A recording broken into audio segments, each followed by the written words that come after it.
Nira, co-leader of the women protest. Thank you, Anat, for being with us today. As we mentioned, Anat, there is a protest happening this evening in Israel to raise more awareness to this issue. And we've begun to touch on this with Ms. Michaeli. It seems society is more aware. Politicians are addressing this issue. There has been maybe a conscious change, and yet acts of violence seem to be more increased. Do you agree with Ms. Michaeli that it's the reporting really that has increased? I definitely agree that the reporting are raising.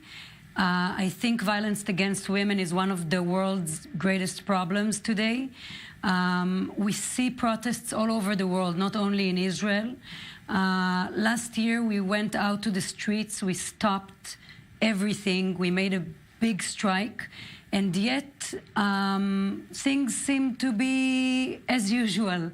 And today at 10 a.m., we've had many places stop their daily routine again and protest to show that we're not forgetting and we're in it together. And I think one of the reasons that we're seeing an increase in the rate of reporting is the fact that women are feeling the bond between each other. I think even more men are involved in this struggle this past year.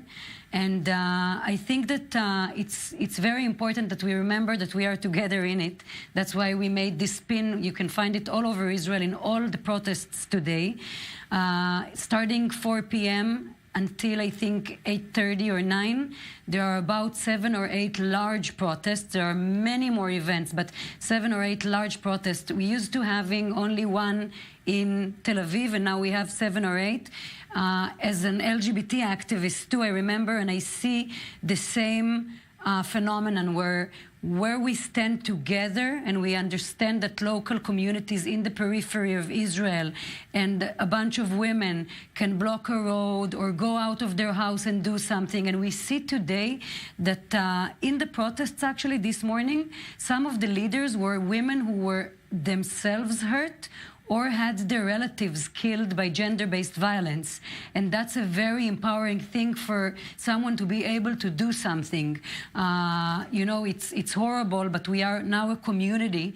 And you showed data when you started talking about it, and the data shows that we are all a part of it. That's why this protest touches the hearts and actually foot of so many women that are going out of their house, because murder is only the end of gender-based violence. We're experiencing violence of all sorts: financial violence, sexual violence, harassment, violence in the streets. We're afraid to walk in the dark.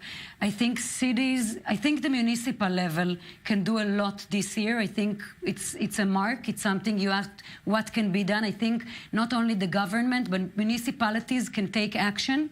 And do you think police maybe should enforce these laws more forcefully? That's a recurring criticism. I want to be positive, but when the person who's in charge of the police, Erdan, tweets an article saying that we are not counting the murders right, saying, you know, murder of women is horrible, but etc.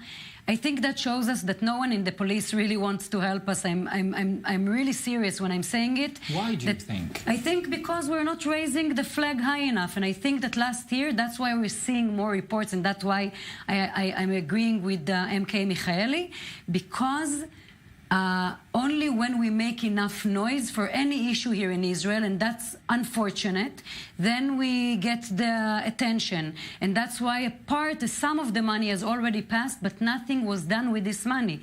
It's at the welfare, and nothing is done. Nothing is done to implement the very, very important and good plan that we have already since 2016 approved. And Nir, we're certainly happy to do our very small part to help raise the flag a little higher today. Thank you so much for being with us to share these important data with our viewers. Thank you.